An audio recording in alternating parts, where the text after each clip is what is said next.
சுருக்கம் எழுதுதல். அப்ப சுருக்கம் எழுதுதல்னா என்ன அப்படிங்கிற ஒரு வினா. ஆனா முதல்ல சுருக்கம் எழுதுறதுக்கு முன்பு அது என்னத்தை எதிர்பார்க்குறாங்க. சுருக்கம் எழுதுறதுனால இப்போ வந்து ஒரு ஒரு ஒரு ஒரு பரீட்சார்த்தி அந்த பரீட்சையை எதிர்கொள்கிறார் அப்படின்னா இப்போ அந்த அந்த குறிப்பிட்ட ஒரு பதவிக்கு போகிறவங்கள்ட்ட அதற்கேற்ற தகுதியை கேட்குறாங்கண்ணா. ஒரு கட்டுரை எழுத தெரியணும், மொழித்திறன் சார்ந்த விடயங்கள் அவருக்கு தெரியுதான்னு பார்க்கணும். அப்போ ஏன் சுருக்கம் எழுதணும்? சுருக்கம் ஏன் வந்து ஒரு பரீட்சார்த்திக்கு, ஒரு ஜிஎஸ் ஆக போகிறவருக்கோ அல்லது ஒரு வேற போட்டி பரீட்சைக்கு அஹ், அஹ், போட்டி பரீட்சை எதிர்கொள்ளக்கூடியவங்களுக்கோ என்ன காரணத்திற்காக சுருக்கம் எழுதல் என்பது தேவைப்படுது?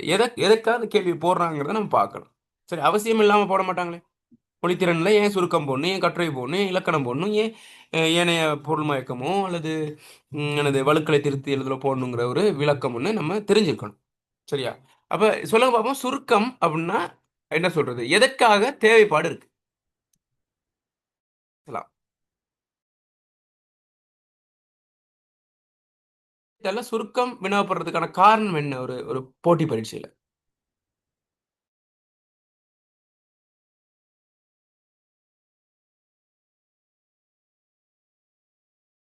நீங்களும் பேசணும். சொல்லுங்க. சுருக்கத்துக்கும் ஒரு பதவி நிலைக்கும் என்ன சம்பந்தம் அப்படிங்கிறத பார்க்கணும். சரியா? இப்போ என்னன்னு கேட்ட பிள்ளைகள், இப்போ நம்ம பார்க்குறோம், இப்போ எதுவுமே வந்து இப்போ வந்து நம்ம மூக்கை வந்து நேரடியாக தொடலாம், தலைக்கு தலைக்கு பின்னு கையை கொண்டு போயிட்டு முன்னுக்கும் தொடலாம். ஆனால் நம்ம தொடுறது மூக்கு தான். மூக்கு நேரடியாக டிரெக்டாக தொடலாம், சுற்றியும் தொடலாம். இல்லைங்களா? அப்போ அந்த மாதிரி தான்.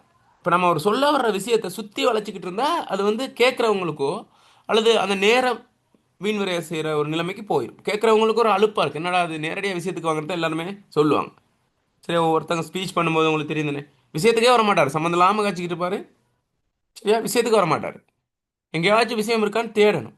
இப்போ நம்ம சின்ன வயசில் கட்டுரை எழுதும்போது அப்படி தான், ஒரு தலைப்பு கொடுத்துருப்பாங்க, அந்த தலைப்பு சம்மந்தமாக இருக்காது, வேறு ஏதோ இருக்கும், எங்கேயாச்சும் ஒரு இடத்துல தான் தலைப்பு சம்மந்தமாக விஷயம் இருக்கும். எனக்குதா. அதனால இந்த சுருக்கம்ங்கிறது ரொம்ப முக்கியமானது. இந்த மாதிரி விடயங்களை சரியா ஒரு கிரகிச்சு, சரியா ஒரு ஆழமான விஷயத்த அல்லது அதிக நேரம் சொல்லக்கூடிய விஷயத்த, அதிக பரப்புள்ள விஷயத்த நம்ம கிரகிச்சு நம்ம என்ன செய்யணும்னு கேட்டால் குறிப்பிட்ட நேரத்துக்குள்ள குறிப்பிட்ட அளவில் எழுதுறதுக்கான திறமை நம்மளுக்கு இருக்கணும். அது இருக்குதா அப்படிங்கிறத டெஸ்ட் பண்ணுறது தான் சுருக்கம். சரி, இப்போ நம்ம வந்து கிரிக்கெட் மேட்ச் பார்க்குறோம். இப்போ ஒரு ஒரு ஒரு ஒரு ஒன் டே மேட்ச். சரியா? ஒன் டே மேட்ச் எத்தனை நாள் நடக்கும்? ஒன் டே மேட்ச்னா ஒரு நாள் தான் நடக்கும், பேர்லேயே இருக்குது. அப்போ முழுமையாக ஒரு நாள் ஃபுல்லாக என்னது அந்த மேட்சை பார்த்து கொண்டு இருக்கணும். சரியா? ஆனால் நம்ம முழு நாளும் பார்க்க வேண்டிய நேரம் நமக்கு இல்லை. ஆனால் அதை வந்து அந்த முக்கியமான தருணங்களை பார்க்கறதுக்கான சந்தர்ப்பம் எதில் கிடைக்கும் நமக்கு கிரிக்கெட் மேட்ச்சில்? சொல்லுங்க வேறாவது. எதை பார்த்தா முக்கியமான தருணங்கள் அதில்? இப்போ சிக்ஸ் அடிக்கிறது இருக்கும், விக்கெட் போகிறது இருக்கும். சரியா? ஹைலைட்ஸ். ஹைலைட்ஸ்னு ஒன்று இருக்கும். சரியா? அப்போ ஹைலைட்ஸை பார்த்து நம்ம என்ன செய்யலாம், முக்கியமான விஷயங்களை தெரிஞ்சுக்கொள்ளலாம். அதே போல் ஒரு செய்தி எடுத்துக்கிட்டா, ஒரு செய்தி வந்து சாதாரணமாக எத்தனை நிமிஷம் போகும்? ஒரு சாதாரண செய்தி எத்தனை நிமிஷம் போகும்? சொல்லுங்க போகும். ஒரு செய்தி ஒரு வானொலியிலையோ அல்லது தொலைக்காட்சியிலையோ செய்தி எத்தனை நிமிஷம் போகணும்னு கேட்கும். பண்ணிருக்கேன். 30. Half an hour. ஒரு ஹாஃப் அன் ஹவர் வைங்களேன், 30 நிமிஷம் அல்லது 20 நிமிஷம். அப்போ அந்த செய்தியின் முக்கிய விடயத்தை எதில் நம்ம தெரிஞ்சுக்கொள்ளலாம்? முழுமையாக பார்க்குறதுக்கு நேரம் இல்லை நமக்கு. முதன்மை செய்தி. முதன்மை செய்தி அது தலைப்புச் செய்திகளை தெரிஞ்சுக்கொள்ளலாம். சரியா? அதுதான். அதனால தான் அப்புறம் பத்திரிகையிலையும் பாருங்க, தலைப்பு மேலே தலைப்பு போட்டிருப்பாங்க. அப்போ நமக்கு தேவையானதை உள்ளுக்கு போய் பார்ப்போம், இல்லாட்டி இல்லை. விளங்குதா? அப்ப அந்த மாதிரி சுருக்கம் எழுதுறது அப்படித்தான். ஒரு ஒரு ஒரு உங்களுக்கு குறிப்பிட்ட ஒரு உரை பகுதி கொடுக்கப்பட்டிருக்கும். அந்த உரை பகுதியை நீங்கள் என்ன செய்யணும்னு கேட்டால் மூன்றில் ஒரு பங்கா சுருக்கி எழுதணும். 150 சொல்னா அது 50 சொல்லா சுருக்கி எழுதணும். சரியா? இப்போ நம்ம எஸ்எல்ஏஎஸ் எக்ஸாமில் நீங்கள் நானும் எழுதின எஸ்எல்ஏஎஸ் அதில் என்னென்னு கேட்டால் அதில் இத்தனை சொல்ல சுருக்கி எழுதுங்கன்னு சொல்ல மாட்டாங்க. 50 சொற்களுக்கு சுருக்கி எழுதுங்கன்னு கொடுக்க மாட்டாங்க. 40 சொற்களுக்கு சுருக்கி எழுதுன்னு கொடுக்க மாட்டாங்க.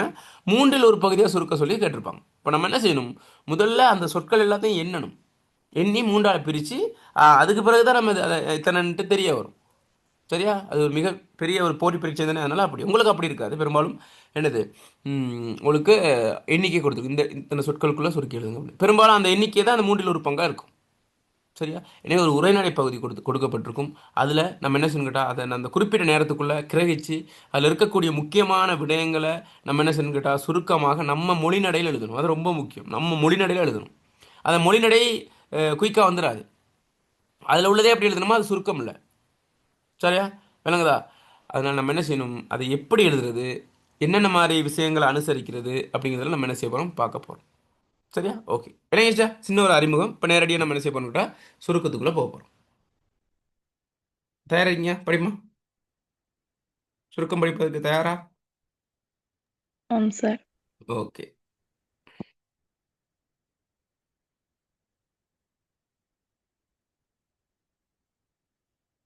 ஓகே. ஸ்க்ரீன் விளங்குதா?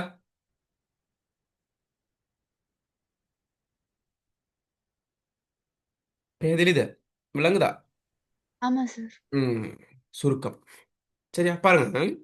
விரிவாக எழுதப்பட்டுள்ள ஒரு விடயத்தை அதன் பொருள் கெடாதவாறு தொடர்பு குறையாதவாறு குறைந்த சொற்களில் தமது சொந்த மொழிநடையில் எழுதுவது சுருக்கம் எனப்படும். கேள்வி கேட்க மாட்டாங்க. சுருக்கம் என்றால் என்ன, அதன் பண்புகள் என்னெல்லாம் கேட்க மாட்டாங்க. நீங்கள் சுருக்கம் எழுத போறீங்க. சுருக்கம் ஒரு உரைப்பகுதி மட்டும்தான் வரும். அதை தான் எழுத போறீங்க. இருந்தாலும் கூட அந்த சுருக்கம் எப்படிப்பட்டது, என்ன மாதிரி, என்னென்ன மாதிரி விடயங்கள் அதுக்குள்ள அனுசரிக்கணும், எதை சேர்க்கணும், எதை நீக்கணும் எல்லாம் தெரிஞ்சுக்கொள்ளணும். சரி, அதுக்கு பிறகு ப்ராக்டிஸ் பண்ணணும். நிறைய சுருக்கத்தை எழுதி எழுதி எழுதி பார்க்கணும். இப்போ நீங்கள் எக்ஸாம் உங்களுக்கு எப்போ, எக்ஸாம் எப்போ உங்களுக்கு தினம் தீர்மானிக்கப்பட்டதா? ஆ இல்ல சார். ஆ பெரும்பாலும் எப்போ வரும்? ஜனவரி வராதுன்னு நினைக்கிறேன் நான் பெரும்பாலும், அல்லது ஜனவரி கடைசிக்கு வரலாம். நீங்கள் பார்த்தீங்களா அந்த அட்டவணையில் இல்லை தானே? கால அட்டவணை போட்டிருப்பாங்க அந்த எக்ஸாமுக்கானது. ஜனவரிக்கு ஏதாச்சும் எக்ஸாம் போட்டிருந்தாங்களா, ஜிஎஸ் எக்ஸாம் போட்டிருந்தாங்களா இல்லை தானே? இல்ல ஆ சார். இப்போ உங்களுக்கு காலம் ஒன்று இருக்குது. சரியா? அப்போ நீங்கள் என்ன செய்யணும்னு கேட்டால், இப்போ நம்ம சுருக்கத்தை படிச்சுட்டு இடைப்பட்ட காலப்பகுதியில் எத்தனை சுருக்கம் எழுதி ப்ராக்டிஸ் பண்ணால் நல்லம்? எத்தனை சுருக்கம் எழுதி ப்ராக்டிஸ் பண்ணால் நமக்கு பரிச்சயம் ஆயிரும் சுருக்கம் எழுதுறது?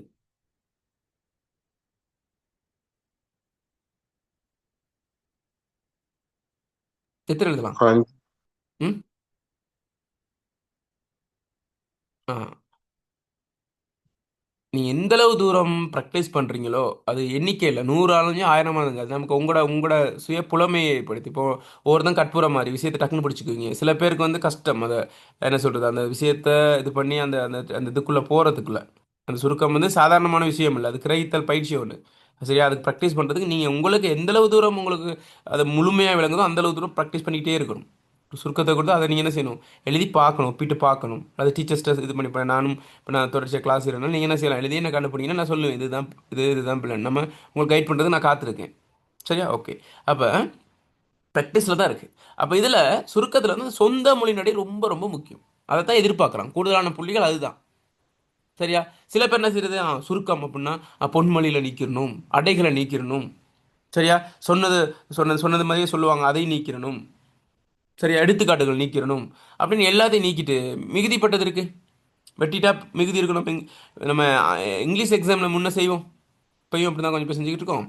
எப்படி, இப்போ ஒரு பந்தி ஒன்று கொடுப்பாங்க, அது கீழே கேள்வி கேட்கப்படும். இப்போ அந்த முதலாவது கேள்வியில் கேள்வி வந்து பெருசாக தெரியாது என்ன கேட்டிருக்காங்க அப்படின்ட்டு, ஆனால் பந்தியில் விட இருக்கும். சரியா?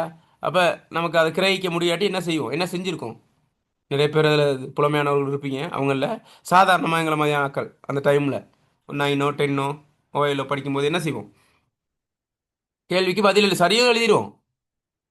டெக்னிக் தான் என்னது. இப்போ ஸ்கூல்னு ஒரு ஸ்கூல்னு ஒரு வேர்டு இருக்குது முதலாவது கேள்வியில். நம்ம என்ன செய்வோம், அதை மேலே தேடுவோம்.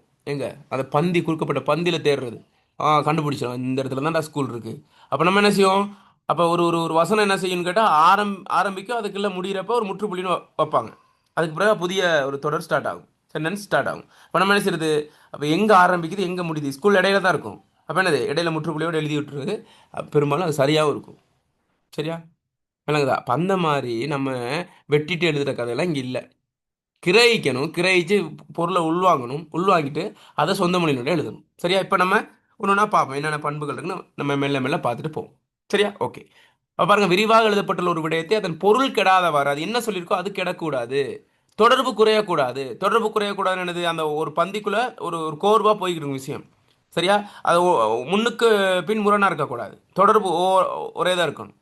குறைந்த சொற்களில் எழுதணும், சொந்த மொழி நடையில் எழுதுனா தான் சுருக்கம். இந்த பிரதானமாக இப்போ சுருக்கத்தின் பண்புகள்னு பார்க்கும்போது, மூலப்பகுதியின் கருத்து சிதைவின்றி அமைதல். மூலப்பகுதினா என்னது, என்ன மூலப்பகுதினா உங்களுக்கு கொடுக்கப்பட்ட அந்த உரைப்பகுதி, எக்ஸாம் பேப்பரில் இருக்குமே மூலப்பகுதி, அந்த மூலப்பகுதியின் கருத்து சிதையக்கூடாது. சொற்கள் குறையலாம், ஆனால் கருத்து என்ன செய்யக்கூடாது, சிதையவே கூடாது. அப்போ குறைந்த சொற்களில் கருத்து சிதைவின்றி நம்ம என்ன செய்யணும், எழுதணும். என்னங்கதா? அடுத்து பாருங்க, சொந்த மொழி நடையில் அமைதல், தெளிவுற கூறுதல். விஷயத்தை என்ன செய்யணும்? ஒரு என்ன சொல்றதுன்னு கேட்டா, ஒரு ஒரு ஒரு ஒரு நதி போற மாதிரி பாருங்க. ஒரு ஒரு ஒரு அப்படியே தொடர்ச்சி அப்படி போய்கிட்டு இருக்கும், அது ஸ்டக் ஆகாது. சரியா? அப்ப அந்த மாதிரி ஒரு ஒரு மாலை கோர்வு மாதிரி ஒரு ஒரு ஒரு வசனத்துக்கும் அடுத்த வசனத்துக்கும் ஒரு தொடர்பு இருக்கணும். அதுக்கு அடுத்த வசனத்துக்கும் அதுக்கு அடுத்த தொடர்பு இருக்கணும். முதல் வசனம் ஏதோ சொல்லுது, ரெண்டாவது வசனம் ஏதோ சொல்லுது, மூணாவது வசனம் ஏதோ சொல்லுது, கடைசி வசனம் ஏதோ சொல்லுதுன்னா அப்போ கஷ்டம். அது முழுமையான புள்ளிகள் எடுக்கிறது கஷ்டமாக போயிடும். சரியா? ஓகே. இப்போ நம்ம என்ன செய்ய போகிறோம்னு கேட்டால், சுருக்கம் எழுதும் படிமுறைகளை பார்க்க போகிறோம். சரியா? முதல்ல என்ன செய்யணும்? வாசிக்கணும். சின்ன வயசில் படிச்ச மாதிரி read read read read read everyday, father mother sister brother read everyday. சரியா? அந்த மாதிரி என்னது இங்கே வாசிக்கணும், ரீட் பண்ணணும். அப்போ என்ன செய்ய போகிறோம் அப்படின்னு கேட்டால், அப்போ வாசிக்கணும்னு என்னக்கிட்டால் நமக்கு வந்து ஒரு முழு என்னது அந்த பேப்பருக்கே தான் அங்கே என்னது ஒரு குறிப்பிட்ட மணித்தியாலங்கள் கொடுக்குறாங்க. சுருக்கத்துக்கு தனியாக இல்லை. அதை இப்போ ஒரு நாள் போயிட்டு சுருக்கம் எழுதிட்டு வருவோம், ஒரு நாள் போயிட்டு கட்டுரை இல்லை, ஒரே நாளில் எல்லாம் எழுதணும். அப்போ சுருக்கத்துக்கு நம்ம குறிப்பிட்ட டைமை தான் ஒதுக்கணும். சரியா? அந்த டைம்குள்ளே தான் வாசிக்கணும், கிரகிக்கணும். சரியா? ஓகே. வாசித்தலும் கிரகித்தலும்.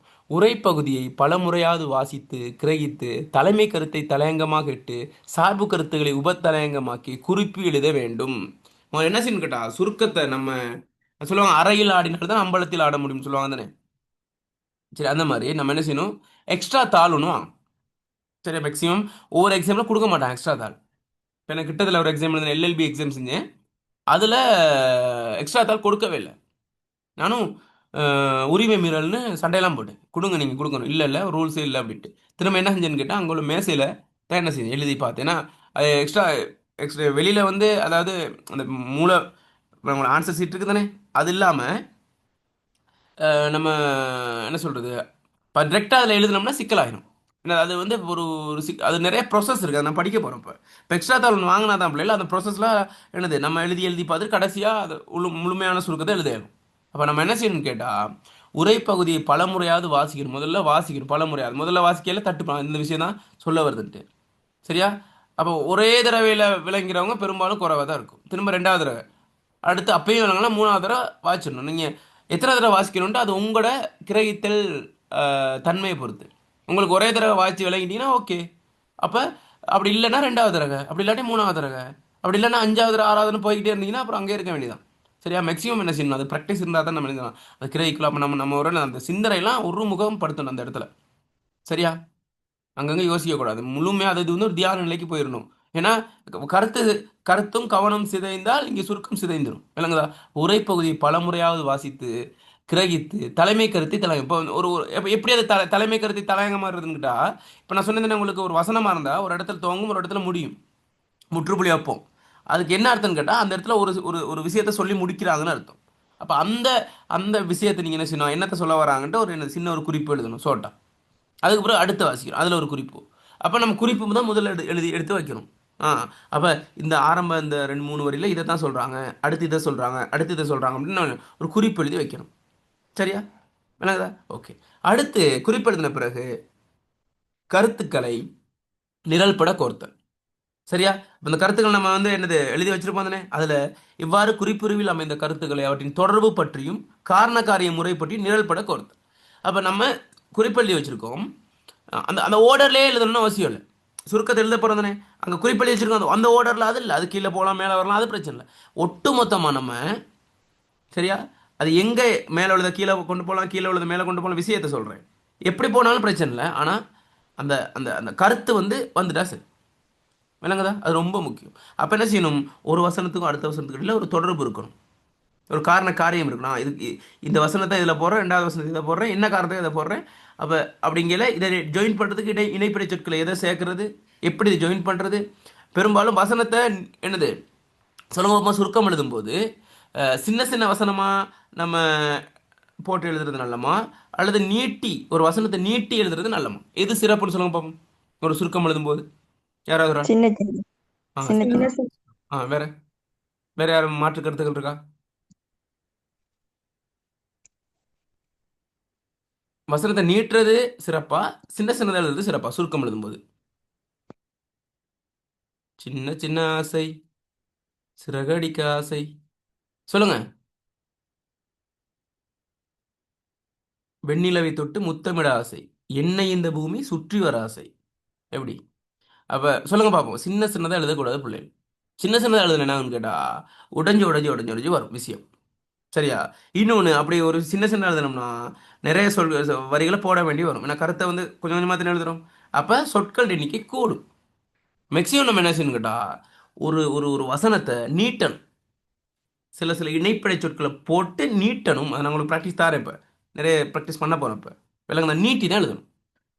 விலங்கு அதை நம்ம பிறகு ப்ராக்டிஸ் பண்ணணும் பார்ப்போம். சரியா? ஓகே. அப்போ நம்ம என்ன செய்கிறோம்? வாசிக்கிறோம், கிரகிக்கிறோம், கருத்துக்கள் நிரல்பட கோர்க்கிறோம், அடுத்து சுருக்கம் எழுதுகிறோம். சரியா? நிரல்பட கோர்த்த குறிப்புகளை கொண்டு கொடுக்கப்பட்ட பந்தியை இப்போ என்ன செய்யும்? நீங்கள் தான் ஷார்ட் பண்ணி வச்சுட்டோமே. இப்போ பந்தியை வாசிக்கிட்டு இருக்க தேவையில்ல. ஏன் பந்தியை வாசிக்க தேவையில்ல? இனி நீங்கள் கிரகிச்சு அதை ஃபில்டர் பண்ணி எடுத்துட்டீங்க. இனி ஃபில்டர் பண்ணுறதை பார்க்கணுமே ஒழிய அங்கே டைம் இருக்காது. நமக்கு திரும்ப பந்தியை வச்சுக்கிட்டு இருக்க திரும்ப குழம்பும். அப்போ நம்ம அந்த அந்த ஃபில்டர் பண்ணும்போது ஒழுங்காக ஃபில்டர் பண்ணி வச்சிடணும். அந்த விஷயத்தை முக்கியமான விஷயத்தை என்ன செய்யக்கூடாது? விட்டுறக்கூடாது. சம்மந்தமாக இல்லாத புது புது விஷயத்தெல்லாம் இதில் சேர்த்துறவும் கூடாது. விளங்குதா? அப்போ நிரல்பட கோர்த்த குறிப்புகளை கொண்டு கொடுக்கப்பட்ட பந்தியை பாராது கருத்தை திரட்டி சொந்த மொழி நடையில் எழுதுதல். பாருங்க, நிரல்பட கோர்த்த குறிப்புகளை கொண்டு கொடுக்கப்பட்ட பந்தியை பார்க்கக்கூடாது. சரியா? கருத்தை மட்டும் திரட்டணும், சொந்த மொழி நடையில் எழுதணும். விளங்கிச்சா? இது ஒரு ஆரம்ப கட்ட அறிவு. இப்போ ஓரளவு உங்களுக்கு ஒரு ஒரு விஷயம் விளக்கம் விளங்கிருச்சா உங்களுக்கு? இதுதான் சுருக்கம் அப்படின்ட்டு ஓரளவு. இன்னும் நம்ம விஷயத்துக்கு போகல. ஒரு அறிமுகத்தை கொடுத்துருக்கேன். தெளிவா? 3 வருதமா? ஆமா சார். தெளிவா இருக்கு சார். ஆ, ஓகே. இது ஸ்க்ரீன் தெளிவா இருக்கா இல்லை நான் சொல்றது தெளிவா இருக்கா? ஓகே. அடுத்து ஒப்பிடல். சரி, என்னத்தை ஒப்பிட போறோம்னு கேட்டா இவ்வாறு சுருக்கம் எழுதப்பட்ட பின்னர் அதனை மூல உரைப்பகுதியுடன் ஒப்பிட்டு பார்த்தல் வேண்டும். இதில் மூல உரைப்பகுதியில் விடுபட்ட கருத்துக்களை சுருக்கத்தில் சேர்த்துக் கொள்வது சாத்தியமாகிறது. அதனால் சுருக்கம் பூர்ணமாகிறது. என்னது? இப்போ நீங்க சுருக்கத்தை எழுதிட்டீங்க தானே? திரும்ப என்ன செய்யணும்? அந்த ஏற்கனவே கொடுக்கப்பட்டதை வாசி பார்க்கணும். அப்போ அங்கே வாசிக்கும் போதும் இங்கே நீ எழுதின சுருக்கத்தை வைக்கும் போதும் ஓ ஏதாச்சும் மிஸ் ஆயிருக்கா, அதில் சொன்ன விஷயம் எல்லாம் இதில் வந்துருச்சா அப்படின்னு சம்டைம் மிஸ் ஆகிட்டு என்ன செய்யணும்? திரும்ப அதை சேர்க்கணும். இப்போ டிரெக்டாக நீங்கள் என்னது இப்போ வந்து இதெல்லாம் எக்ஸ்ட்ரா தாள் எழுத வேண்டியது. இப்போ இதெல்லாம் திரும்ப பார்க்குற வச்சோம். திரும்ப என்ன செய்யணும்? இல்லை இன்னும் கொஞ்சம் சேர்த்துற நல்லோம். எத்தனை சொற்கள்? 50 சொற்கள் வைங்களே. சம்டைம் 40 தான் இருக்குது. அப்போ என்ன செய்யலாம்? இன்னொரு 10 கூட்டணும். அப்போ என்னத்தை எதை வச்சு அப்போ ஏதோ அப்போ 10 கூட்டணும். ஏதோ நம்ம என்னது முக்கியமான கருத்தை அதில் விடுபட்டோம். ஏன்னா கணக்காக இருக்கும். அது இத்தனை விஷயத்துக்கு தானே சொற்கள் கணக்காக போடுவாங்க. அப்போ ஏதோ விட்டுட்டோன்னு அர்த்தம். இல்லைங்கதா? அப்போ அதெல்லாம் சேர்த்து எல்லாம் இது பண்ணிட்டு தான் என்ன செய்யணும்? டிரெக்டாக எண்ணி பார்த்துட்டு இது கணக்காக இருக்குது எல்லாருக்கும் விஷயம் விடுபடல எல்லாம் பார்த்துட்டு தான் என்ன செய்யணும் கேட்டால் டிரெக்டாக என்ன செய்யணும்? எதில் எழுதணும்? அந்த உங்களோட தாளில் விடைத்தாளில் எழுதணும். தெளிவா விஷயம்? ஒப்பிட்டு பார்க்குறது விளங்கிடுச்சா? ஓகே. அடுத்து சொல் எண்ணிக்கைகளை கணித்தல். கடைசியில் என்ன செய்யணும்? ப்ராக்கெட்டில் எத்தனை சொற்களில் எழுதியிருக்கோம். அப்போ சில பேர் என்ன செய்யறது? எழுதியிருக்கிறது 35 இருக்கும். சரியா? அப்போ அதில் 50 சொற்களுக்குள்ள தான் எழுத சொல்லியிருப்பாங்க. ப்ராக்கெட்டில் பொய்க்கு திருக்கஸ் பண்ணுறது என்னது? 35ன்னு போடுறதுக்கு பதிலாக 50ன்னு கணக்கு 48ன்னு போடுறது. அப்போ அதெல்லாம் எண்ணி பார்ப்பாங்க ஒழுங்கா. சரியா? சில டைமில் உங்களை எனது எக்ஸாம் அந்த அந்த பேப்பரில் கோடு அடிச்சிருப்பாங்க கணக்கு. அந்த என்னது அட்டவணைப்படுத்தியிருப்பாங்க. அப்போ ஒரு ஒரு கூட்டுக்குள்ளே நீங்கள் என்ன செய்யணும்? ஒரு சொல்ல எழுதணும். அப்போ கணக்காக அவங்க எண்ணி பார்த்துருவாங்க. அப்படி இல்லாட்டியும் அதுக்கு வந்து எக்ஸாம் பேப்பர் திருத்துறவங்க சாதாரண ஆட்கள் இருக்க மாட்டாங்க தானே. துறை சார்ந்தவர்களாக தான் இருப்பாங்க. அவங்களுக்கு அதுக்கு தானே பேமெண்ட் கொடுக்குறாங்க. அதனால் என்ன செய்வாங்க? எண்ணி எண்ணி எண்ணி பார்த்து தான் அதுக்கு மார்க்ஸ் போடுவாங்க. அப்போ நம்ம என்ன செய்யலாது? அவங்கள ஏமாத்துறதுக்கான வாய்ப்புகள் மிக மிக குறைவு. சரியா? பொதுவாக சுருக்கம் மூல உரை பகுதியில் 3 ஒரு பங்காக அமைய வேண்டும் என்பது விதி. சில சந்தர்ப்பங்களில் சொற்தொகை குறிப்பிடப்பட்டு அத்தொகையின் மேற்படாதவாறு சுருக்கம் எழுதுமாறு கேட்கப்படும். விளங்குதா? 3 ஒரு பங்கா சுருக்கம் சொல்லுவாங்க. சில போது இதுக்கு மேற்படாதவர் எழுதுங்கன்னு சொல்லலாம். சரியா? ஓகே. விளங்கிச்சா? ஒப்பிடல் சொல் எண்ணிக்கை கணித்தல் விஷயம் விளங்கிச்சா? தெளிவா? தெளிதா? விளங்கிவிட்டதா? ஆமா சார். ஆ, ஓகே. அடுத்து பாருங்க. சுருக்கம் எழுதும்போது கவனிக்க வேண்டிய அல்லது தவிர்க்க வேண்டிய விடயங்கள்.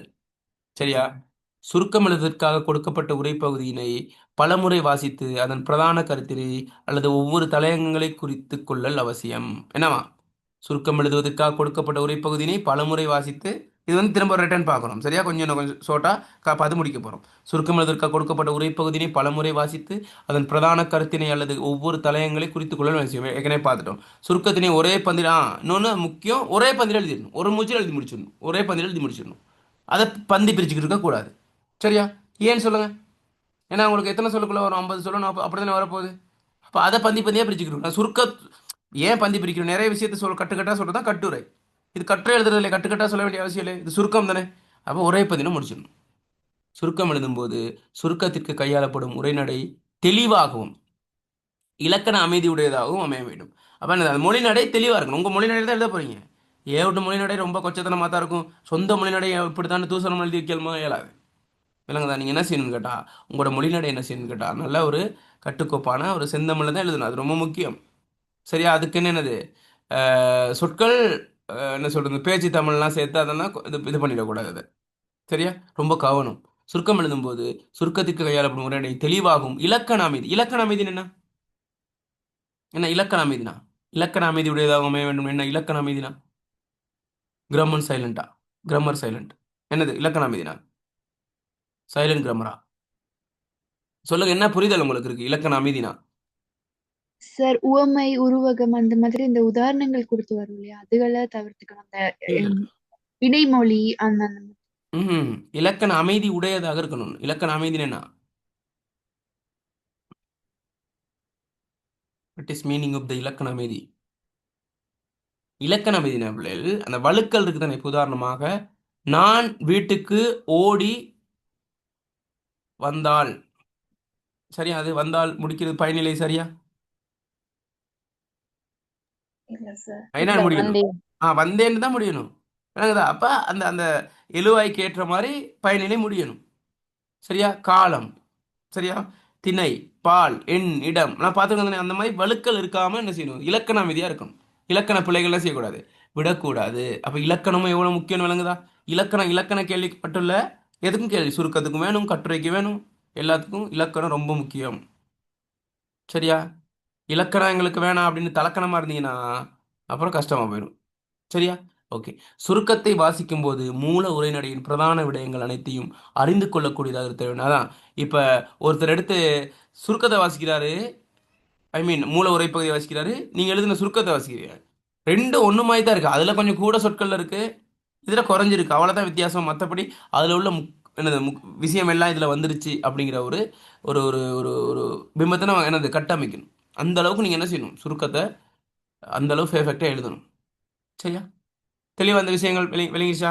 இதெல்லாம் நீங்க என்ன இப்ப ப்ராக்டிஸ் பண்ண போறீங்க. அதான் ஒண்ணா சொல்லிக்கிட்டு இருக்கேன். விளங்குதா? ஓகே. அடுத்து கவனிங்க. தரப்படும் உரைப்பகுதியில் உதாரணங்கள், எடுத்துக்காட்டுகள் சுருக்கம் எழுதும்போது தவிர்க்கும் சொன்னேன் தானே. உதாரணங்கள் கொடுத்துருப்பானுங்க, எடுத்துக்காட்டுகள் கொடுத்துருப்பாங்க, பொன்மொழிகள் கொடுத்துருப்பாங்க.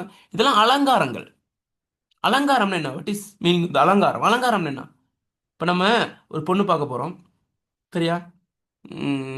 இப்போ அந்த பொண்ணை பார்க்க போகும்போது, அது மீன் திருமணம் முடிக்கிறதுக்கு. சரியா? காலையில் எழுந்தாக்கெல்லாம் வருமா? இல்லை. அதுக்கு டேட் முன்னுக்கே சொல்லிடணும். மேக்கப்லாம் அடித்து வரும். பொண்ணு பார்க்க போகும்போது என்னது, ஆனால் மாப்பிள்ளை பேபி கிரீம் போட்டு தான் போவார். பொண்ணு வந்து அலங்காரம். அதே மாதிரி நம்ம திருமண மண்டபத்துக்கு போனாலும் சரியா, ஆஹ், அந்த அளவு அலங்காரங்கள் அங்கே இருக்கும். என்னது, நகையிலேருந்து மேக்கப்லேருந்து பெரிய அளவு செலவு பண்ணி இருந்திருப்பாங்க. அப்போ பொண்ணை தேட வேண்டியதாக இருக்குது. என்னடா நம்ம பார்த்த பொண்ணு இல்லையே அப்படின்னு அந்த அளவுக்கு மேக்கப்பில் மாடிஃபை பண்ணுவாங்க. சரியா? அலங்காரங்கள், அலங்காரம் அதான் அலங்காரங்கள். அந்த மாதிரி மொழிக்கு எது அலங்காரம்னு கேட்டால், இந்த அணிகள், அடைகள், எடுத்துக்காட்டுகள். சரியா? இதெல்லாம் அலங்காரங்கள். நம்ம என்ன செய்யணும்னு கேட்டால், இப்போ பொண்ணு என்ன செய்யணும்? பொன் வெட்டிங் முடிஞ்சு அடுத்த நாள் வந்து அதே மேக்கப்பில் இருக்காதுனே, முகம்லாம் கழுவி இருந்தனே. சரியா? அந்த மாதிரி தான் சுருக்கம் இருக்கணும். முகம்லாம் கழுவுன பிறகு இருக்கு, அந்த மாதிரி தான் இருக்கணுமே ஒழிய மேக்கப் போட்டுக்கிட்டு இருந்தால் கஷ்டம். அது திருமணத்துக்கு ஓகே, ஆனால் இங்கே எக்ஸாமுக்கு அது ஒத்து வராது. இந்த இதுக்கு அந்த சுருக்கத்துக்கு அது ஒத்து வராது. ஐ மீன் என்னது, இப்போ அலங்காரங்கள்ங்கிறது என்னன்னு கேட்டால், இந்த அடை, அணி. சரியா? விளங்குதா? அணில உவமை, உருவகம், தற்குறிப்பேரும் நிறைய அணிகள் இருக்கு. அடைமொழி இதெல்லாம் என்ன செய்யக்கூடாது, அதில் இருக்கக்கூடாது. ஆனால் அதெல்லாம் இருக்குது தானே மூல உரை பகுதியில். அப்போ சம்மந்தம் இல்லாமல் அந்த இடத்துல இருக்க வாய்ப்பு இருக்கா? சம்மந்தம் இல்லாமல் ஒன்று ஒரு அடையை சேர்ப்பாங்களா? சம்மந்தம் இல்லாமல் ஒரு பொன்மொழியை சேர்ப்பாங்களா ஒரு ஒரு மூல உரைநடை பகுதியில்? எதுக்காக அது சேர்க்குறாங்க? எதுக்காக சேர்க்குறாங்க சொல்லுங்க பாப்போம். ஒரு கட்டுரையில் அடை, எடுத்துக்காட்டுகள், பொன்மொழிகள்லாம் எதுக்கு சேர்க்குறாங்க? நீங்கள் பேச மாட்டேங்கிறீங்க பிள்ளைகள். பேசுங்க. ஜிஎஸ் ஆனால் அவ்வளோ பேசணும், இல்லாட்டி சமாளிக்க கஷ்டம். நீங்கள் பேசணும், இல்லாட்டி ஆட்கள் பேசி அனுப்பிடுவாங்க. சொல்லுங்க, எதுக்காக அதெல்லாம் சேர்க்குறாங்கன்னு கேட்குறேன். ஒரு கட்டுரை எழுதும்போது? அலங்காரத்துக்காக சார். இல்ல நான் கேட்குறேன் என்ன ரீசன்? அலங்காரத்தை விடுங்க. எதுக்கு அதெல்லாம் சேர்த்து எழுதணும்? நீங்க கட்டுரை எழுத போறீங்க தானே, கட்டுரை இருக்குதானே, அதுக்குள்ள நம்ம என்னது இதெல்லாம் எழுது, இது எதை எதை தவிர்க்கணும்னு சொல்றோமோ அங்கெல்லாம் சேர்க்கணும் அதுல கட்டுரையில். இல்லாட்டி கட்டுரை ஆகிட்டோமா?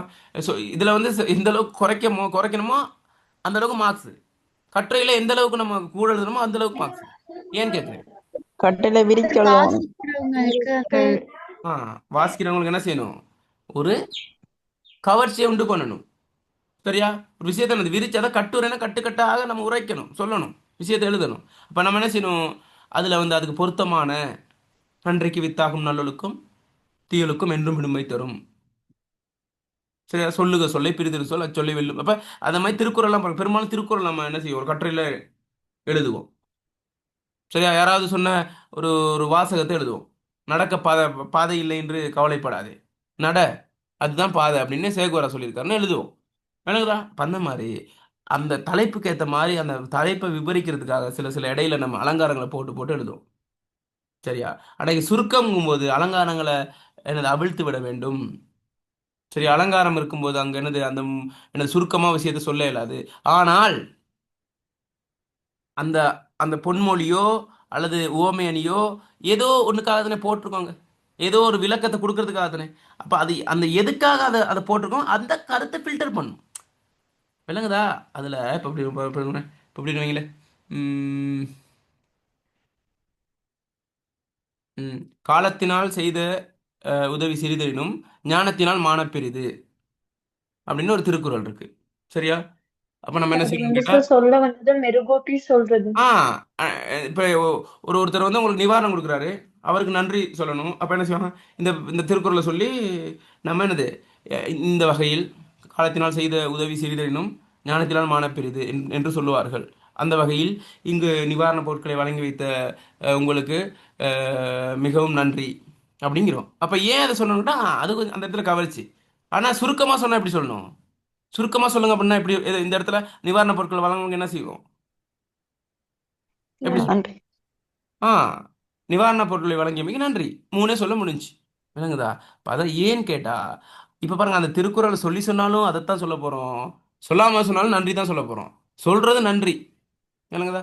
அதனால தான் என்னன்னு கேட்டா, சுருக்கம் எழுதும்போது அது என்னத்தை சொல்ல வருதோ, இது அந்த அந்த வாசகம் என்னத்தை சொல்ல வருதோ அதுல அந்த சொல்ல வர விஷயத்தை ஃபில்டர் பண்ணி சுருக்கத்தில் கொடுக்கணும். அப்ப அதுல நம்ம என்னது பொன்மொழி நீக்கணும், அதை நீக்கணும், இதை எல்லாம் நீக்கிட்டோம்னா விஷயத்தை நீக்கிட்டோம்னு தான் அர்த்தம். அதை நீக்கிட்டோம், அந்த பொன்மொழியை டிரெக்டாக எங்கிட்ட அதை அப்படியே அமைப்பாக நீக்கிட்டோம். ஆனால் அது சொல்ல வர விஷயத்தை ஃபில்டர் பண்ணி இதுக்குள்ளே செருகணும். அதுதான் ப்ராக்டிஸ் பண்ணணும். விளங்கிச்சா? ஓமானங்கள் எடுத்துக்கொண்ட பொருளை விளக்கி கூறுவதற்கு துணை வரும். பாருங்க கீழே வாசிங்க ஒரு ஆள். ஓமானங்கள் அதை வாசிங்க கீழே.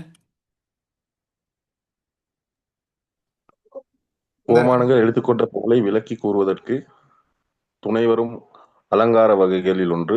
ம் ஓமானங்களில் பொருள் விளக்கப்படும் உரைப்பகுதிகளிலேயே பொருளுக்கே முக்கியத்துவம் உண்டு.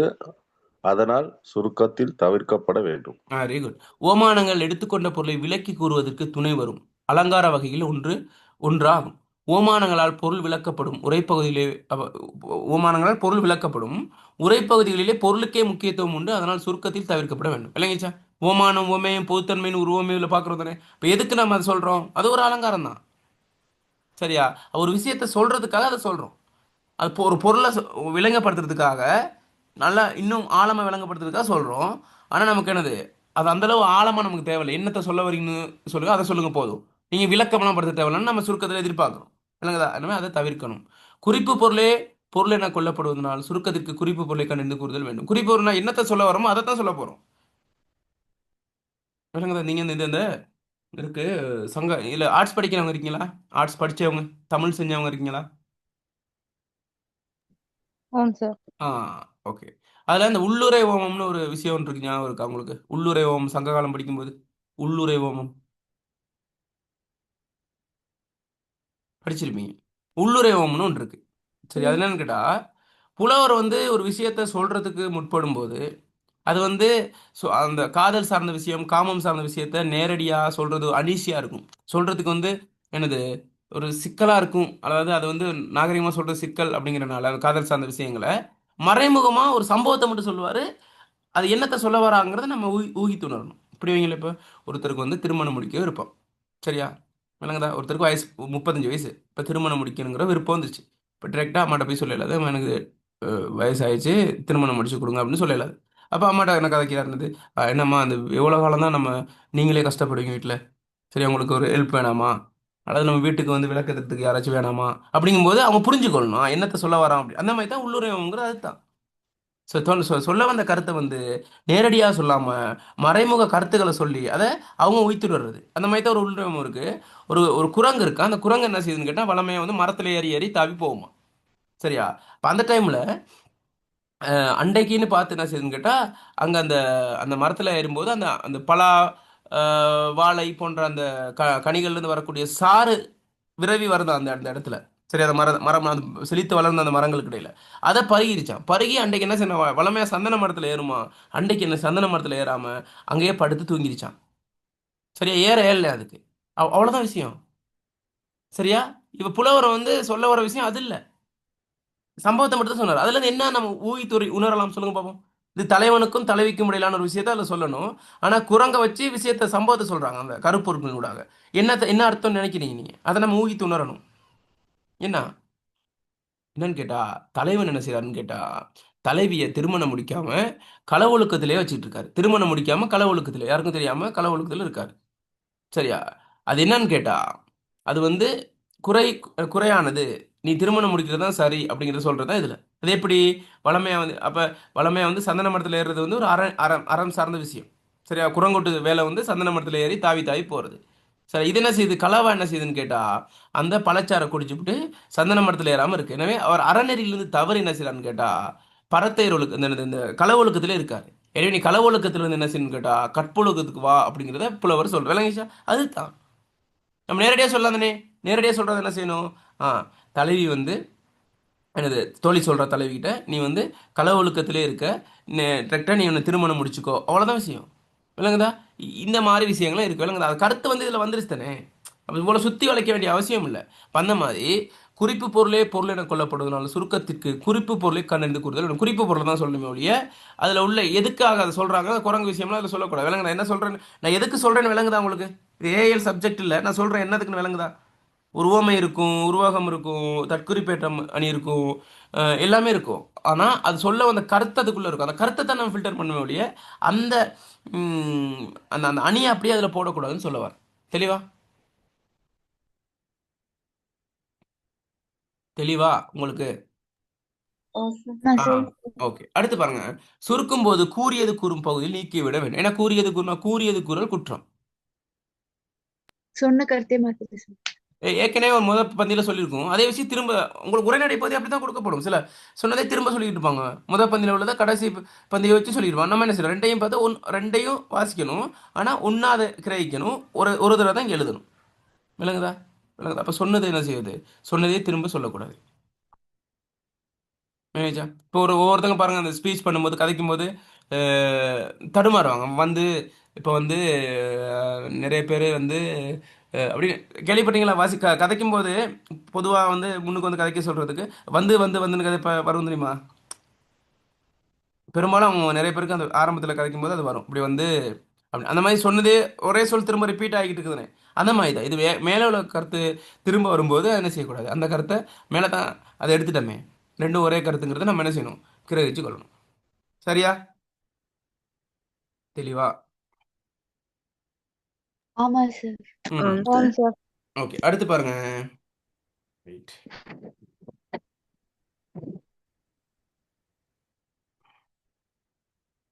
பாருங்க பாருங்க, சுருக்கம் எழுதும்போது ஒப்புமை போன்ற வேற்றுமை காட்டுவதையும் நீக்குதல். சரியா? அது உங்களுக்கு தேவையில்ல, அது வந்து எஸ்எல்ஏஸ்குள்ளது, அது தேவையில்ல. சுருக்கம் எழுதும்போது ஒப்புமை போன்ற வேற்றுமை காட்டுவதையும் நீக்குதல், மற்றொன்று விரித்தல் பகுதிகளையும் சுருக்கத்தை நீக்குதல். மற்றொன்று விரித்தல் என்ன, மற்றொன்று விரித்தல் மற்றொன்று விரித்தல்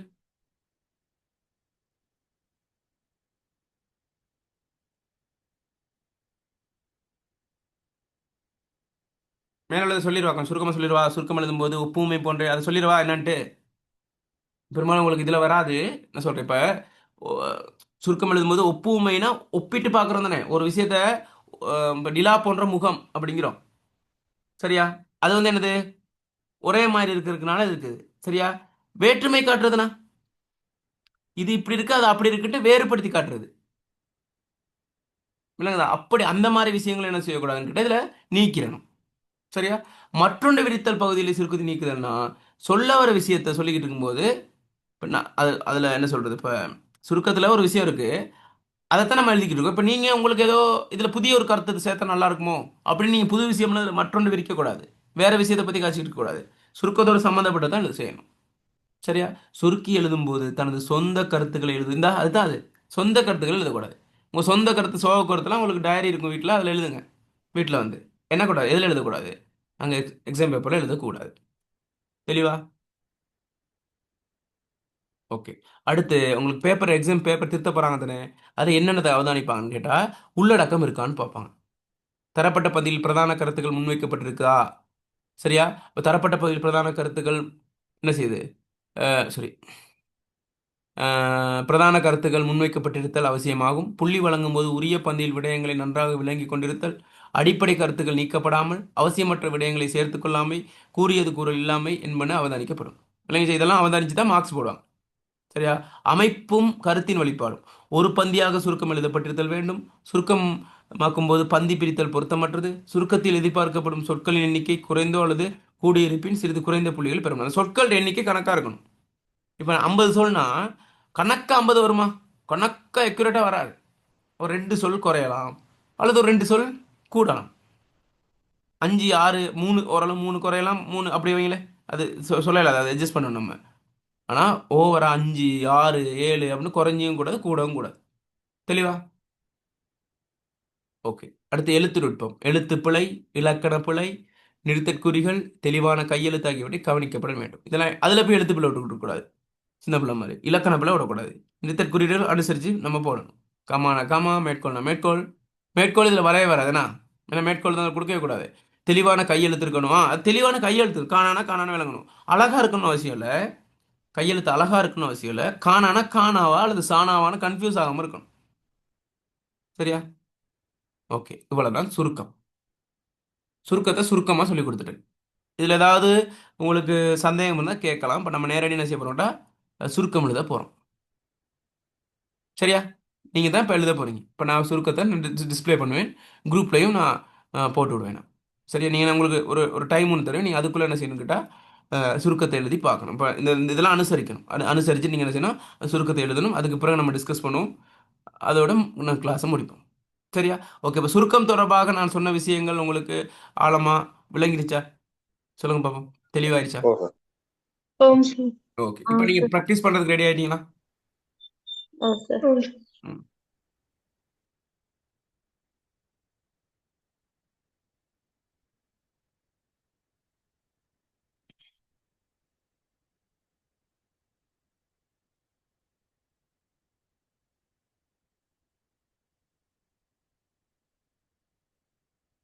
ஒரு இலகுவான சுருக்கம் ஒன்று உங்களுக்கு போடுறேன். சரியா? இப்போ ஃபஸ்ட்டு தடவை தானே ஒரு இலகுவான சுருக்கம் ஒன்று போடுறேன், அதை செய்யுங்க.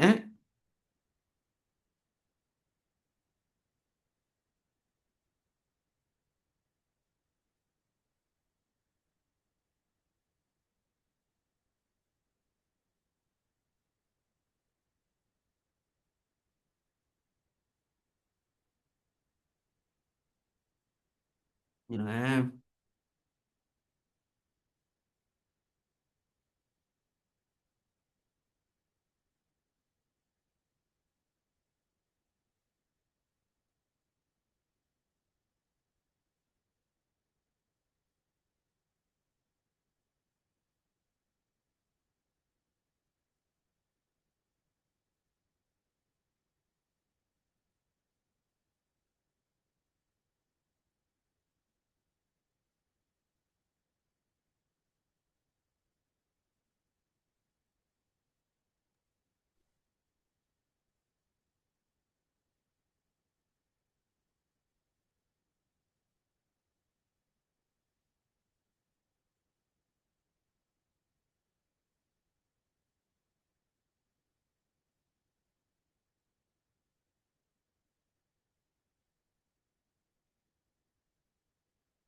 கொஞ்சம் ஒரு நிமிஷம் ஷேர் பண்ணுங்க.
ஓகே, ஸ்க்ரீன் விளங்குதா? ஸ்க்ரீன் விளங்குதா? விளங்குது சார். ஆ, ஓகே. இது ஸ்க்ரீனில் பார்த்து எழுதிங்களா இல்லை வாட்ஸ்அப் போட்டுவிடவா?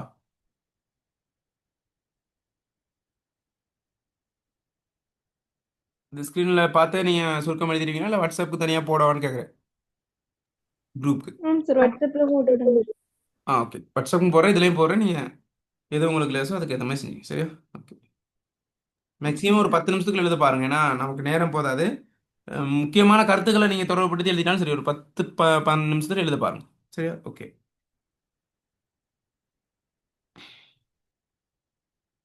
குரூப்பில் போட்டுட்டு இது பண்ணுறேன்.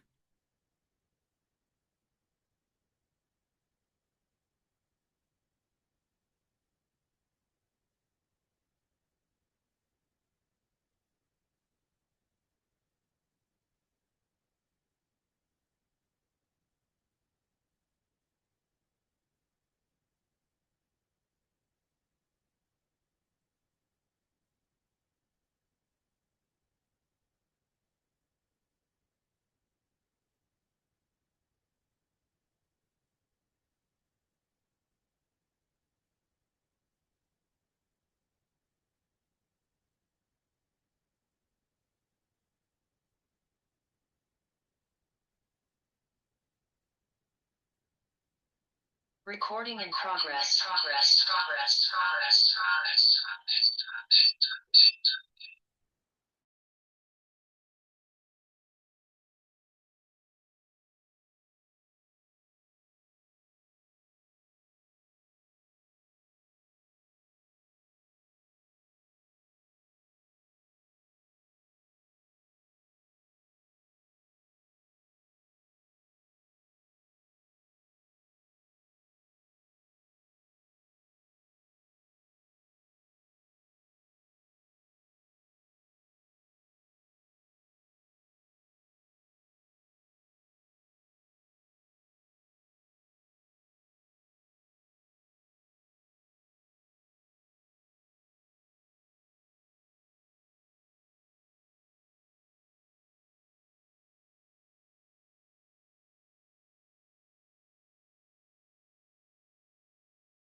ஓகே,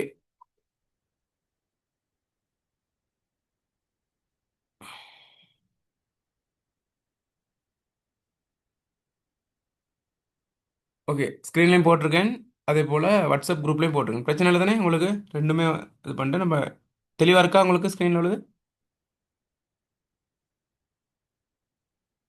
யாராவது ஒரு ஆள் ரிப்ளை பண்ணுங்க. ஒரு தெளிவா இருக்கு சார். ஓகே, இப்போ எழுதுங்க, ஸ்டார்ட் பண்ணுங்கள். கிரகிச்சு சுருக்கத்தை எழுத பாருங்கள், ப்ராக்டிஸ் பண்ணுங்கள் இந்த டைமுக்குள்ளே.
ஓகே பாப்போமா,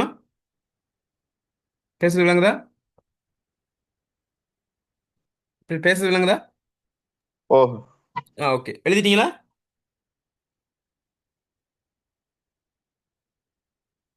எழுதிட்டீங்களா? இன்னும் கொஞ்சம் இருக்கு. ஓகே, எழுதி இன்னும் முடிச்சவங்க hand கொஞ்சம் raise இருக்கு பண்ணுங்க. சார். hand raise பண்ணுங்க. எழுதி முடிச்சவங்க hand raise பண்ணுங்க.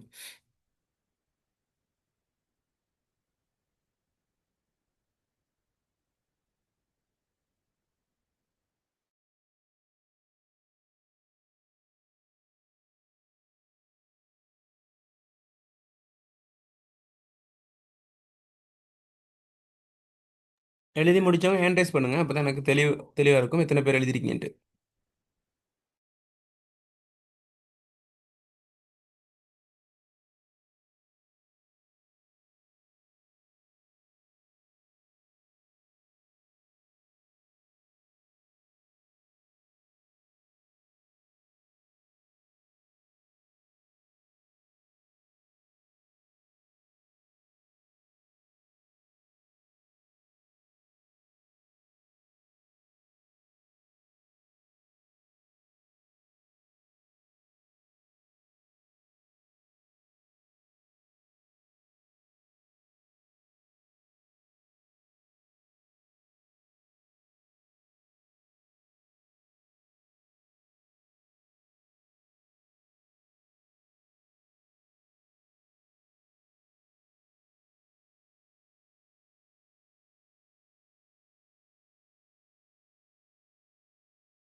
ஓகே பாப்போமா,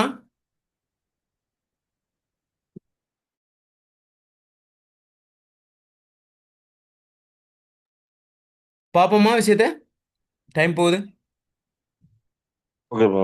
ஓகே பார்ப்போம்ண்ணா. நீங்கள் கொஞ்சம் ப்ராக்டிஸ் பண்ணிக்க பிறகு நேரம் ஒரு 20 நிமிஷம் சரி ஒதுக்கணும். இருந்தாலும் நமக்கு நேரம் போதலாங்கிறதுக்காக ஓரளவு நீங்கள் வாசிக்கிறதே வச்சிருப்பீங்க, அது இருந்தாலே போதும். சரியா? ஓகே, இப்போ எப்படி எழுதணுங்கிறத நம்ம பார்ப்போம். ஓகே, முதல்ல வாசிக்கணும். நம் வாழ்க்கையில் 3 கூறுகள் உள்ளன.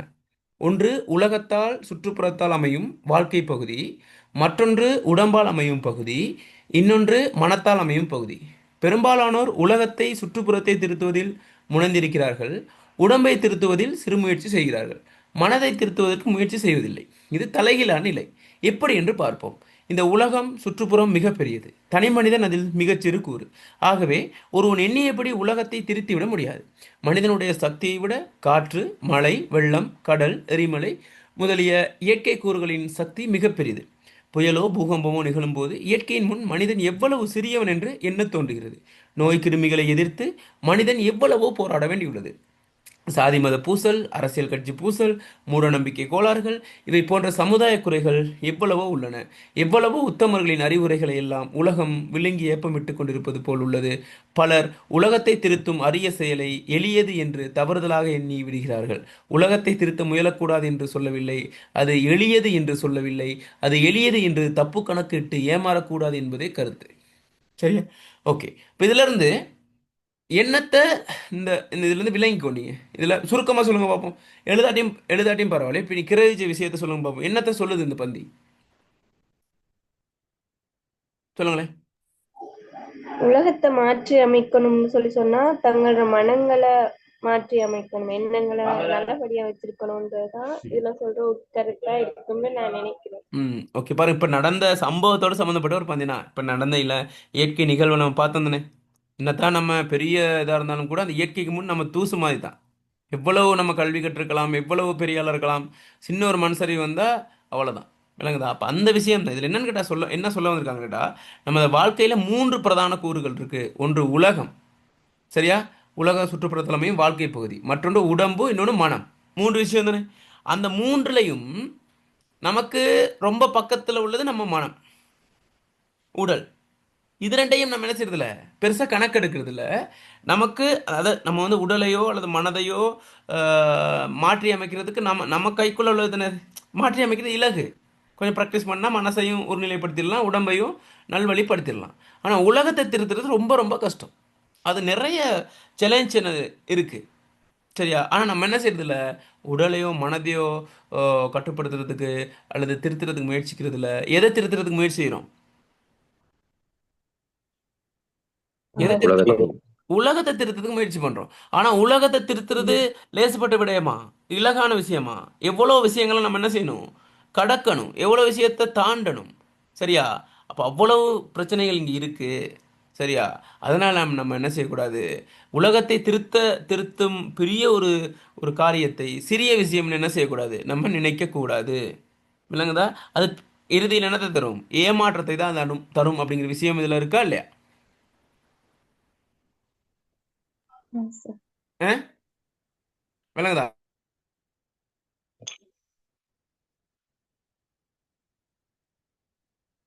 சாருங்க,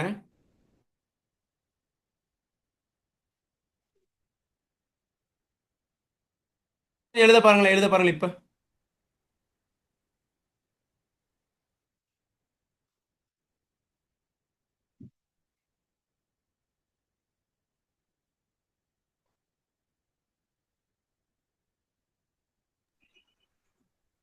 எக்ஸ்கியூஸ் சார், சொல்லுங்க. நான் எழுதியிருக்கேன் சரியான தெரியல, வாசிங்க பாக்குறீங்களா? வாசிங்களே.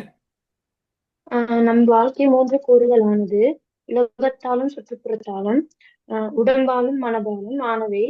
பெரும்பாலானோர் உலகத்தையும் சுற்றுப்புறத்தையும் பெரும்பாலானோர் உலகத்தையும் சுற்றுப்புறத்தையும் சிறுபான்மையானோர் உடம்பையும் திருத்த முயற்சி செய்வதோடு மனதை திருத்த முயற்சி செய்வதில்லை. உலகம் மிக பெரியது. தனி மனிதனால் உலகை திருத்த முடியாது. மனித சக்தியை விட இயற்கை சக்தி பெரிது. மூட நம்பிக்கை, கோளாறுகள், சமுதாய குறைகள், உத்தமரின் அறிவுரை என்று எவ்வளவு கூறினாலும் உலகை திருத்துவது அரிய செயல் என்று கூற முடியாது. 51 சொற்கள்.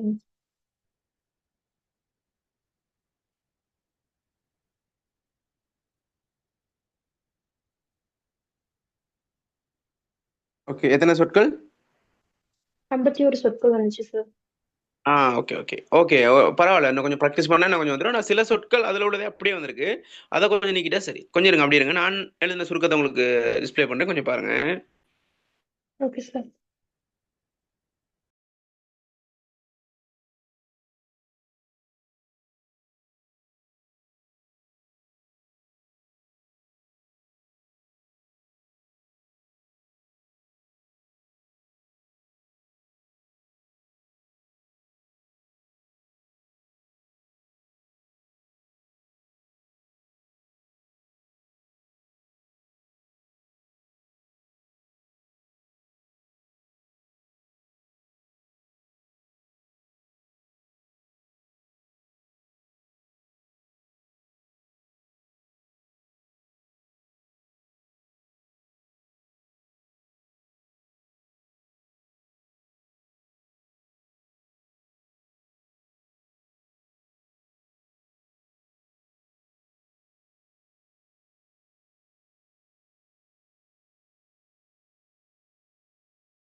ஓகே, ஸ்கிரீன் விளங்குதா? ஸ்கிரீன் விளங்குதா? விளங்குது சார். ஓகே, பாருங்க நான் எழுதிருக்கிறது பாருங்க, நீங்க சொன்னது தான், ஆனா கொஞ்சம் மோடிஃபை பண்ணிருங்க பாருங்க, எப்படி அதை கோர்க்கிறதுன்னு பாருங்க. சரியா? உலகம், உடம்பு, மனம் ஆகிய பகுதிகளை கொண்ட எமது வாழ்க்கையில் உலகத்தை திருத்துவதற்கு காட்டும் முனைப்பை உடம்பையோ மனதையோ திருத்த காட்டுவதில்லை. முதலாவது விஷயம் விளங்கிச்சா? பாருங்க, அந்த ஒரு வசனம் எத்தனை சொற்கள் கொண்டதுன்னு பாருங்க, எண்ணி பாருங்க. அந்த ஒரு வசனம் முற்றுப்புள்ளி வச்சிருக்கேன் பாருங்க, காட்டுவதில்லைன்ட்டு எத்தனை சொற்கள் வந்திருக்குன்னு பாருங்க, என்னங்க?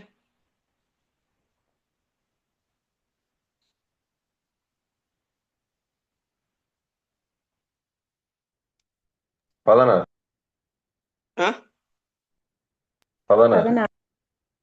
16 சொற்கள் தான் இது ஒரு வசனம். பாருங்க, அதுக்குள்ள எவ்வளவு விஷயம் அடக்கினு பாருங்க. உலகம், உடம்பு, மனம். பாருங்க, அதுல தனித்தனியா இருந்துச்சு. இதை பாருங்க, ஒன்னா சேர்த்து ஒரு இடத்துக்கு கொண்டு வந்தாச்சு. உலகம், உடம்பு, மனம் ஆகிய பகுதிகளை கொண்ட எமது வாழ்க்கையில் உலகத்தை திருத்துவதற்கு காட்டும் முனைப்பை உடம்பையோ மனதையோ திருத்த காட்டுவதில்லை. எங்கேயாச்சும் முறிவடைதான் பாருங்க வசனம், ஏதாச்சும் முறிவடைதான் பாருங்க அந்த வசனம், இடையில ஒரு கோர்பா வருதா இல்லையா? அடுத்த வசனத்தை பாருங்க. உலகின் மிக சிறிய கூறான மனிதனால் இயற்கை கூறுகளால் விளையும் அனர்த்தங்கள். சரியா? அதுல பாருங்க, நிறைய பூகம்பம், புயல்லாம் வந்துச்சு தானே, அதுல இருந்துச்சு தானே உரைநடை பகுதியில. அப்ப நம்ம என்ன செஞ்சிட்டோம், ஒரே ஒரே சொல்ல போட்டோம். எல்லாம் என்னது, புயல் பூகம்பம்லாம் என்னது, ஒரே சொல்றாந்தா அனர்த்தம். சரி, அனர்த்தங்கள், அனர்த்தங்கள். அடுத்து நோய்கள், நோய்கள் தனியா தானே வந்துச்சு நோய்கள்னு. அடுத்து சமுதாய குறைபாடுகள், 3 விஷயம் அதுல இருந்துச்சு. குறைபாடுகள் என்பவற்றையெல்லாம் மீறி மிகப்பெரிய உலகை திருத்துவது கடினமாகும். சரியா? நான் சொன்ன விஷயம் சரியா? அதுல உள்ள விஷயம் வந்திருக்கா இல்லையா? இவ்வளவு விஷயத்தை தாண்டி தான் நம்ம என்ன செய்யணும், உலகத்தை திருத்துறதுக்கு ட்ரை பண்ணணும் அப்படிங்கிற விஷயம் வந்துருச்சா இல்லையா? நீங்க ரிப்ளை பண்ணணும். அது எத்தனை சொற்கள் இருக்குன்னு பாருங்க அந்த வசனம்.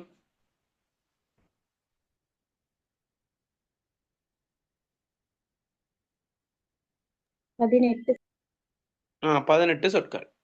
சரியா? பாருங்க, கடைசியில முடிக்கிறேன் பாருங்க.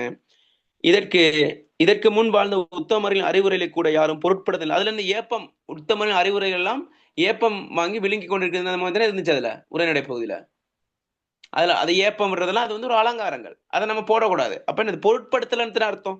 அப்ப புது சொல்ல ஒண்ணு போட்டேனா, இதற்கு முன் வாழ்ந்த உத்தமர்களின் அறிவுரைகளை கூட யாரும் பொருட்படுத்தாத நிலையில் உலகை திருத்தும் கடினமான பணியை எளிதானதென கூறி செயற்பட முனைந்தால் இறுதியில் ஏமாற்றமே மிஞ்சும். அதுல தப்பு கணக்கு போடக்கூடாதுன்னு அறிஞ்சுதானே. தப்பு கணக்கு போடுறதெல்லாம் என்னது, அதெல்லாம் அலங்காரம், நேரடியான விஷயத்த சொல்ல வரல. அந்த ஏமாற்றம் விளங்குதா, அந்த தப்பு கணக்குன்னா என்னது, அந்த ஏமாற்றம், அது அல்லது மாற்றி யோசிக்கிறது, அந்த மாதிரி தான் என்னது, பொருட்படுத்தாம இருக்கு, அந்த மாதிரியான சொற்களை தான் போடணும் உள்ளுக்குள்ள. அறிவுரைகளை கூட யாரும் பொருட்படுத்தாத நிலையில் உலகை திருத்தும் கடினமான பணி எளிதானதென கூறி செயற்பட முடிந்தால் இறுதியில் ஏமாற்றமே மிஞ்சும் அப்படிங்கிற மாதிரி முடிச்சிட்டேன் நான். அந்த 3 வசனத்துல 52 சொற்களால இந்த சுருக்கத்தை முடிச்சாச்சு. இந்த 3 வசனத்துக்கும் இடையில ஏதாவது முறிவுத்தன்மை, இலக்கண பிழை, எழுத்து பிழை இருக்கான்னு சொல்லுங்க பாபு. இல்ல. இருக்கா இல்லையா? இல்ல. விளங்குதா? இப்படிதான் நம்ம சுருக்கம் எழுதணும். விளங்குதா? ஆனா அதுல உள்ள விஷயம் தான் இதுல இருக்கு. ஆனா அதுல கூட இருக்கு, இதுல குறைவா இருக்கு. சில சொற்கள் அதுல கையாளலாம். சில முக்கியமான சொற்களை தவிர்த்துட்டு நம்ம எழுதலாம் சுருக்கத்துல. உரைநடை பகுதியில இருந்து எல்லாத்தையும் தவிர்க்க இயலாது. ஆனா என்னது, அப்படியே எழுதக்கூடாது. அதுல உள்ள அப்படியே அச்சசல் இல்லாம, கமா, முற்றுப்புள்ளி இல்லாம அதே வசனத்தை போட்டு எழுதுனா அது உங்க மொழி நடை இல்ல. அதை நீங்க அதுல இருந்து பிட் அடிச்சீங்கன்னு நேரடியா என்னது காப்பி பண்ணீங்கன்னு தெரிஞ்சிடும். அதனால என்ன செய்யணும், நம்ம அது அழகா லாபகமா அதை ப்ராக்டிஸ் பண்ணி தான் என்னது அது விஷயத்த நம்ம எழுதணும். சரியா? இதுதான் சுருக்கம். இப்படி வந்தா முழுமையான புள்ளிகள் உங்களுக்கு கிடைக்கும். விளங்குதா? தெளிவாயிடுச்சா?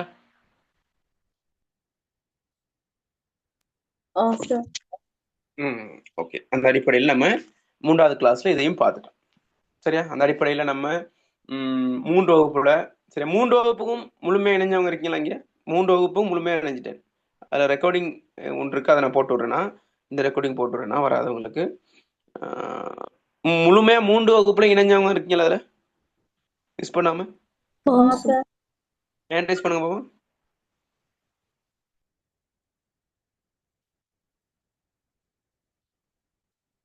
ஹேண்ட் ரைஸ் பண்ண மாட்டேங்க. ஒரு ஆள் தானா?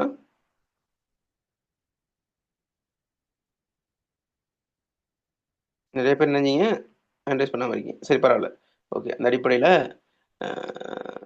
வெற்றிகரமாக நம்மளோட அந்த அறிமுகம் ஒன்று மட்டும் இது பண்ணிட்டு முடிப்போன்னு தான் யோசிச்சு இருந்தாலும் கூட மாணவர்கள் அந்த பரிச்சயமாகவே நம்மளோட டீச்சிங் மெத்தட் அவங்களுக்கு பிடிக்கணுமே. இப்போ இலக்கணம் மட்டும் இல்லை, இதுவும் இருக்குது அதுவும் இருக்குது, அது எப்படி படிப்புங்கிறது உங்களுக்கு ஒரு விளக்கம் ஒன்று இருக்கணும், நம்பிக்கை ஒன்று வரணுங்கிற அடிப்படையில் தான் நம்ம முழுமையாக 3 வகுப்பையும் நம்ம நினைச்சோம். அதில் இணைஞ்சிட்டீங்க கொஞ்சம் பேர்.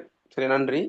நம்பிக்கைக்கு உங்கள் நம்பிக்கைக்கு பாத்திரமா உண்மையுமே அடுத்த உள்ள கிளாஸஸ்லாம் அமையும். சரி, டியூட்லாம் ரெடி ஆகிடுச்சு. மற்றதெல்லாம் அதில் நான் என்ன செய்யணும், நல்லா படிப்பேன். விஷயங்கள் நிறைய விஷயங்கள் நம்ம ப்ராக்டிஸ் பண்ணணும். நிறைய அது இப்போ வந்து என்ன சொல்கிறது, நிறைய இருக்குது அதில். எழுத்து பிள்ளைகளை நிறைய சொற்கள் நம்ம பார்க்கணும், மரபு தொடர்கள் எல்லாம் ப்ராக்டிஸ் பண்ணணும். அதெல்லாம் நம்ம அதை பார்ப்போம். சரி, அதுக்கான டியூட்கள் தயாரிச்சிட்டேன். நான் அடுத்த வகுப்பில் நம்ம இது பண்ணிக்கொள்ளலாம். சரியா? ஓகே. அப்போ சார் இணையிற இப்போ அவங்க சின்ன டவுட் ஒன்று சார். கேளுங்க.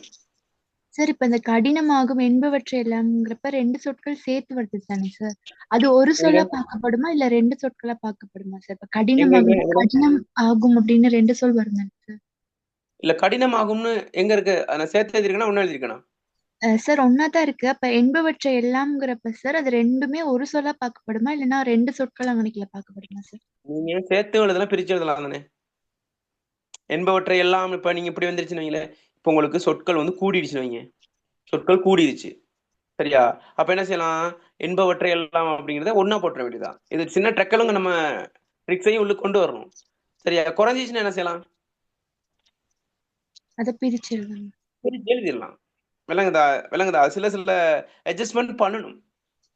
பண்ணா சரியா வந்துடும். சரியா? அப்ப நீங்க சேர்த்து எழுதினா அது ஒரு சொல் தான். பாருங்க, அதுல வந்து நான் என்பவற்றை எல்லாம்னு சேர்த்து எழுதிட்டேன். ஏன்னா அது 2 சொல்ல ஆயிரும் அப்படின்ட்டு. விளங்கிச்சா? என்பவற்றை எல்லாம்னா ஒரு சொல் தானே. சேர்த்து எழுதுனா என்பவற்றை எல்லாம் எழுதிருக்கு. என்பவற்றை எல்லாம்னு ஏனா போட்டு எழுதுனா 2 சொல் தான். இப்ப நான் என்பவற்றை எல்லாம்னு போட்டேன்னா 53 சொல்லா இருக்கும். அப்ப அது வந்து எனக்கு கூட மாதிரி, அதனால அதெல்லாம் சேர்த்து எழுதிட்டேன். விளங்கிச்சா? Okay sir, thank you. அதுக்குன்னு குறைபாடுகள் எழுதலுமா? குறைபாடுகள் தான் எழுதலாம். அது ஒரு சொல் தான். சொல்ல கூட்டுறேன். விளங்குதா? அனர்த்தங்கள் எழுதலாது, நோய்கள்னு எழுதலாது. விளங்குதா? அது சில சில சொற்களுக்கு அது நமக்கு வந்து அது ஹெல்ப் பண்றதுக்கு வரும் இடையில. அப்படி இருந்தா நம்ம என்ன செய்யலாம், கூட்டி குறைச்சிக்கலாம். ஓகே, வேற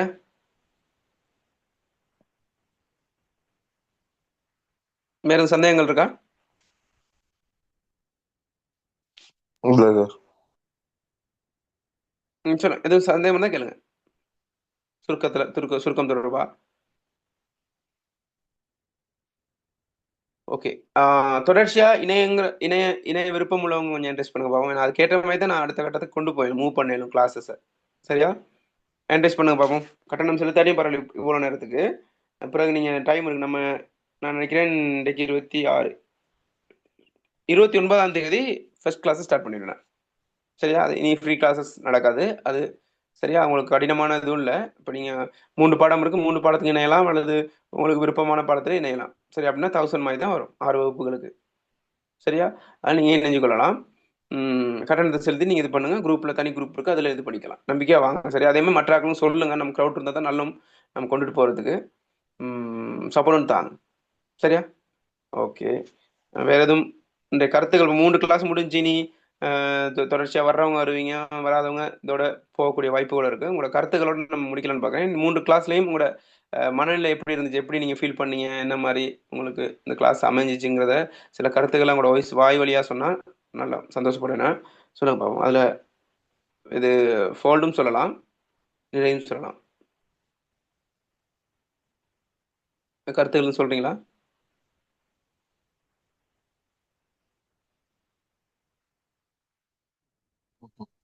விளங்குற மாதிரி படிச்சு கொடுங்க. ஓகே. நீங்கள் எங்கள் இடம், உங்கள் பேர் என்ன? நான் ரகுவரன். ரகுவரண்ணா? எங்க இடம் நீங்க? நான் attend sir. Okay okay okay. நீங்க தான் எனக்கு ஃபோன் பண்ணீங்க இல்லையா? இல்ல, நான் ஃபோன் பண்ணல. எனக்கு மங்களகுமார் தானே தெரியும். ஃப்ரெண்ட் அவர் தான். சரி சரி, ஓகே ஓகே. இல்லை, ஒருத்தர் எட்டன் வந்து ஃபோன் பண்ணாரு, அப்புறம் கண்டக்ட்லாம் போயிடுச்சு. Okay okay, thank you. திருப்தியா இருந்துச்சா? மங்களகுமார் ரெக்கமெண்ட் பண்ணி அனுப்பியிருக்காரு. உங்களுக்கு ஒரு செட்டிசோன் இருக்கா வந்தது கிளாஸ்க்கு? நான் அவர்கிட்டையும் கதைக்கல. எனக்கு கிளாஸ் நான் கதைக்கிறேன் சார். ஓகே, பேசுங்க அவர்கிட்ட. Okay okay okay. மற்ற ஆக்கள்?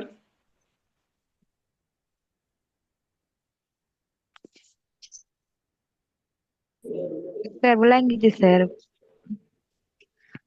Okay okay. இதுக்கு கிளாஸ் முதல் கிளாஸ் நான் வரல. ரெக்கார்டிங் இல்ல சார். Recording எடுக்குமா record? அந்த குரூப்ல இருக்கீங்க தானே, ஜெனரல் குரூப்ல ஒரு ஜிஎஸ் எக்ஸாம் ஒரு குரூப் இருக்கு, அந்த குரூப்ல இருக்கீங்களா நீங்க? இருக்கு. அதுல நான் அப்லோட் பண்ணி விடுறேன், நான் யூடியூப் ரெக்கார்டிங் இருக்கு. Okay sir. ஓகே. வேற யாருக்காவது வந்து பேசுறீங்களா? கிளாஸ் வந்து தெளிவா இருந்துச்சு சார். நான் இந்த 3 கிளாஸுமே ஜாயின் பண்ணேன். ஸோ நெக்ஸ்ட் கிளாஸும் ஜாயின் பண்ணலான்னு இருக்கேன் சார். நீங்க படிக்கிறது கொஞ்சம் ஈஸியா இருக்கு, தெளிவாகவும் புரியுது சார். Thank you sir. கொஞ்சம் ஈஸியா இருக்கா? இல்ல சார், ஈஸியா இருக்கு சார். டக்குன்னு விளங்கிட்டு இருக்கோம் sir. Okay. Thank you so much. சொல்லுங்க ஜான். சார் எனக்கு கிளாஸ்ல ஜாயின் பண்ணணும்னா என்ன செய்யணும்? நீங்க குரூப்ல நான் டீடைல்ஸ் போட்டிருக்கேன், நான் என்ன மாதிரி இது பண்ணணும்னு. நான் குரூப்ல உங்களுக்கு நான் இப்போ கொஞ்சம் டீடைல்ஸ் போடுறேன், அதில் இது பண்ணிக்கொள்ளுங்க. Okay okay okay okay. ரொம்ப நன்றி உங்களோட பங்களிப்புக்கும், அதே போல உங்களோட பகிர்வுக்கும். நிறைய பேர் ஷேர் பண்ணிருந்தீங்க குரூப் அந்த லிங்க் எல்லாம், டீடைல்ஸ் எல்லாம். ரொம்ப நன்றி. தொடர்ச்சியாக இணைந்து பயணிப்போம். மேக்ஸிமம் ட்ரை பண்ணுங்க வர்றதுக்கு. பெரிய கட்டணம்லாம் இல்லை, உங்களை கஷ்டப்படுத்துற அளவுக்குலாம் இல்லை. இந்த அனர்த்த சூழ்நிலையில நமக்கு லைசன்ஸ் எடுக்கணும், சில செலவுகள் இருக்கு. அது நம்மளோட எஃபர்ட், டைப்பிங், அதுன்ட்டு நிறைய செலவுகள் போகுதுன்னு அதெல்லாம் மேனேஜ் பண்ணி சம்பாதிக்கணுங்கிறதுக்கான எந்த ஒரு இதில் நிறைய பேரை முன் கொண்டு போகணும் அடுத்த பதவி இருக்கு. அதனால தான் அந்த ட்ரைங் தான், சப்போர்ட் தாங்க, நம்ம படிப்போம். சரியா? ஓகே, நன்றி, வணக்கம், சந்திப்போம். Okay sir, thank you sir. Okay. ஆன்சரை குரூப்ல போடுறீங்களா சார்? இருக்கான ஆன்சர்? தேங்க்யூ இத சார். சுருக்கதையா? சார். நான் போட்டுறேன். Okay sir. Okay okay.